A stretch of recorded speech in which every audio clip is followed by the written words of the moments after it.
નમસ્કાર મિત્રો પહેલો ઘા આપનો સ્થાનિક સ્વરાજ્યની ચૂંટણીને લઈ આમ આદમી પાર્ટીએ પોતાનો પહેલો દાવ રમ્યો છે, પોતાના ઉમેદવારોની યાદી જાહેર કરી છે, પરંતુ સવાલ એ છે બુઠ્ઠી તલવારે આ ચૂંટણી લડવાની છે કે પછી એક વફાદાર સેના સાથે, એટલે કે જેમને જવાનું હતું એ જતા રહ્યા, હવે 24 કેરેટ છે અને તેમની સાથે ચૂંટણી લડી જીત મેળવશું એ વાત છે કે પછી પરિસ્થિતિ ખૂબ ખરાબ છે।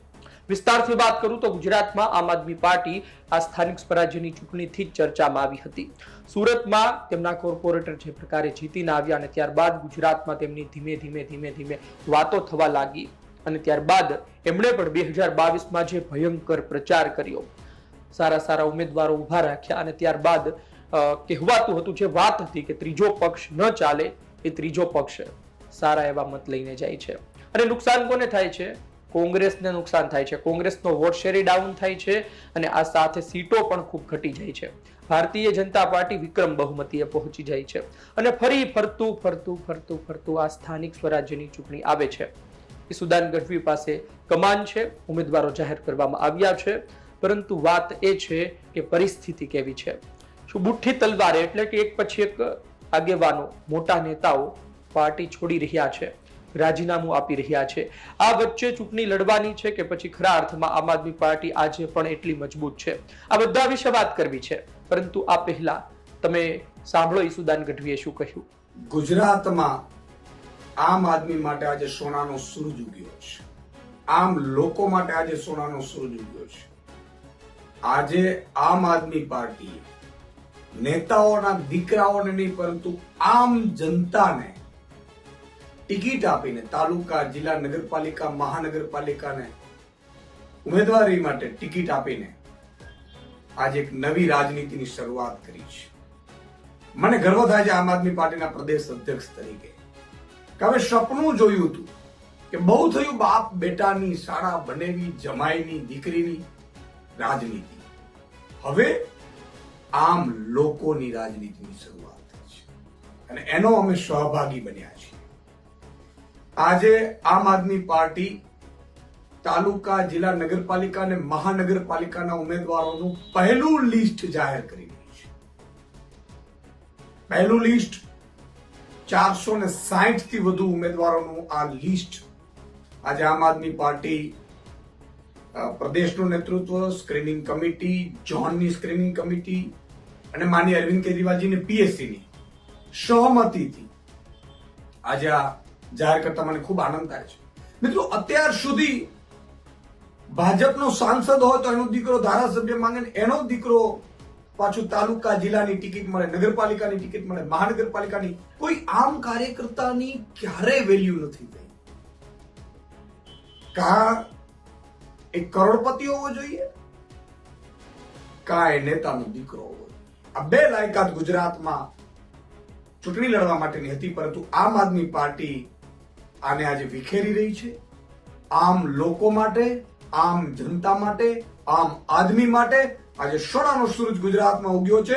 460 જેટલા ઉમેદવારો જે સામાજિક રીતે સક્રિય છે, જે લોકો આમ આદમી છે, આમ લોકો છે, એને ટિકિટ આપીને આમ આદમી પાર્ટીએ નવો ચીલો ચાતર્યો છે। હું તમામ 460 થી વધુ ઉમેદવારો જે આજે જાહેર થયા છે એમને હું ખૂબ અભિનંદન પાઠવું છું અને ટૂંક સમયમાં ફરીથી બીજું લિસ્ટ 29 કે 30 માર્ચની સુધીમાં આમ આદમી પાર્ટી બીજું લિસ્ટ પણ જાહેર કરશે અને આ નવી રાજનીતિને આખી ગુજરાતની જનતા પણ જ્ઞાતિ, જાતિ, ધર્મથી ઉપર ઉઠીને વધાવે એવી હું માંગ કરું છું, પ્રાર્થના કરું છું। જય જવાન, જય કિસાન। ઈસુદાન ગઢવીએ જે વાત કરી એ અતિ મહત્વની છે। સામાન્ય નાગરિક, કોઈ વફાદાર હોય, સામાન્ય નાગરિક અંદર દેશદાઝ હોય, સામાન્ય નાગરિક ચૂંટણી લડી શકે, જીતી શકે તેવી સંભાવના હોય તો તેમને ટિકિટ આપવી જોઈએ। અને તમે જુઓ પાછા કે કોઈ નેતા હોય, મોટો નેતા, તો એમને ચૂંટણીની ટિકિટો મળે, એમના પરિવારને ટિકિટો મળે, પરંતુ મને નહીં લાગતું કે સ્થાનિક સ્વરાજ્યની ચૂંટણીમાં કેમ માંગતા। મોટા નેતાઓ તો મોટી ચૂંટણીમાં ટિકિટ માંગે, પણ તમે એ પણ જોતા હશો કે ઘણી વખત પરિવારવાદ નાની ચૂંટણીઓમાં પણ સામે આવતો હોય છે। કહેવાનો અર્થ એ છે કે તમામને તક મળવી જોઈએ અને સારો ઉમેદવાર કયા પરિવારથી આવે છે એ જોયા વગર જો સારો ઉમેદવાર હોય તો એમને ટિકિટ આપી દેવી જોઈએ। એની પાસે પૈસા છે, એની ઘણું બધું વિચારવામાં આવતું હોય છે, ચૂંટણી જીતવામાં એ પણ પરિબળ અતિ મહત્વના હોય છે। પણ આ બધું વિચારીને સારા નેતા આપણે ઉત્પન્ન નથી કરી શકતા તો પછી શું વિચારવાનું? કરપ્ટ નેતાઓ સિસ્ટમમાં આવી રહ્યા છે તો પછી શું વિચારવાનું?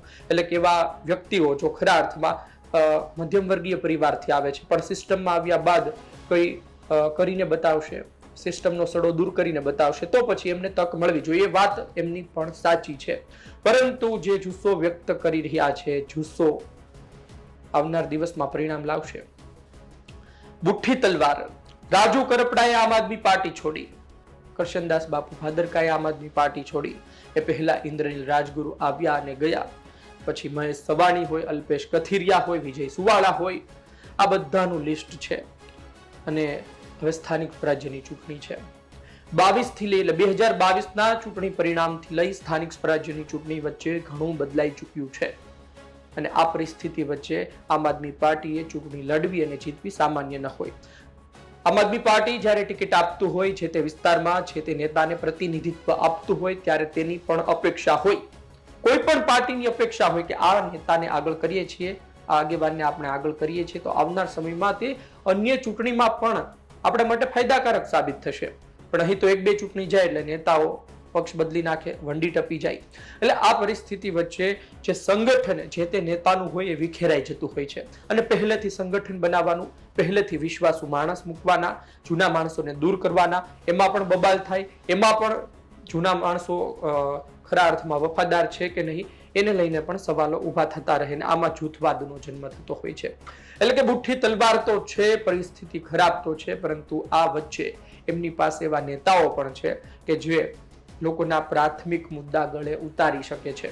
એ પછી ગોપાલ ઇટાલિયા પોતે હોય, સુદાનભાઈ ગઢવી હોય, પ્રવીણ રામ હોય, રાજુભાઈ બોરખતરિયા હોય, કડદા આંદોલનમાંથી બહાર આવેલા નેતાઓ, એમાં રાજુભાઈ કરપડા ભલે આજે નથી પરંતુ રમેશભાઈ મીર જેવા આગેવાન છે. એટલે કે મનોજભાઈ સોરઠિયા છે ઘણા. અને ખાસ કરી તમે અન્ય પટ્ટામાં જાઓ, ભાવનગર બાજુ જાઓ તો બ્રિજરાજ સોલંકી છે, યુવા નેતા, એમના પિતાજી રાજુભાઈ સોલંકી છે. એટલે નામ લેવા જઈએ તો ઘણા નામો છે, પણ કહેવાનો અર્થ એ છે કે ઘણા નેતાઓ આજની તારીખે પણ વધ્યા છે, ઘણા નેતાઓ જતા રહ્યા છે. આ વચ્ચે આમ આદમી પાર્ટીએ ઘણો ફેરફાર પણ કર્યો છે. ટિકિટ આપતા પહેલા ઘણું વિચાર્યું પણ હશે અને સમગ્ર ગુજરાતમાં એક નવી વ્યૂહરચના સાથે તેઓ આગળ વધે છે. આમ આદમી પાર્ટીની આદત રહી છે કે તેઓ પહેલા જાહેર કરે, પહેલો ઘા મારે છે.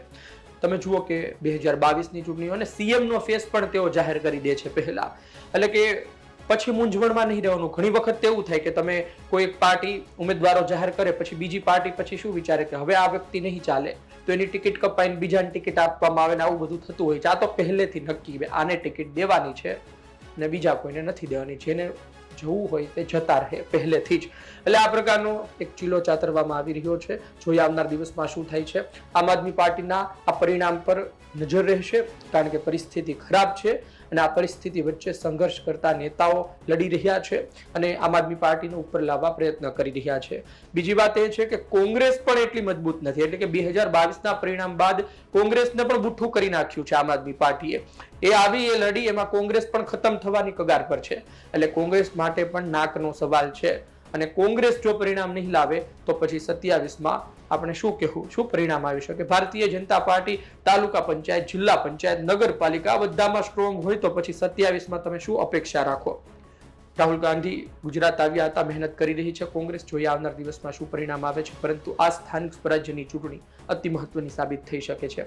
આપનું શું કહેવું છે કોમેન્ટ બોક્સમાં જરૂરથી જણાવજો. આપ શું વિચારો છો કે આમ આદમી પાર્ટી હમણાં છેલ્લા 6 મહિના વર્ષ દિવસમાં એમને જે રાજીનામા પડ્યા છે, એમને જે ગાબડા પડ્યા છે, એ ફરી એક વખત પહેલા જેવા કરી શકશે, પહેલા જેવી પરિસ્થિતિ કરી શકશે, ફરી ઊભી થઈ શકશે અને મજબૂતાઈથી પરિણામ લાવી શકશે. આપનો અભિપ્રાય કોમેન્ટ બોક્સમાં લખજો. ખાસ એ લખજો કે કયા વિસ્તારમાં પરિણામ મળી શકે છે. ભાવનગર છે, મહાનગરપાલિકા છે, અમદાવાદ મહાનગરપાલિકા છે, રાજકોટ છે, વડોદરા છે, મહેસાણા છે, મોરબી છે, આ બધાના નામની યાદી જાહેર કરવામાં આવી છે અને આવનાર દિવસમાં હજુ અન્ય સુરત સહિતની યાદી જાહેર કરવામાં આવશે 29-30 માર્ચ બાજુ.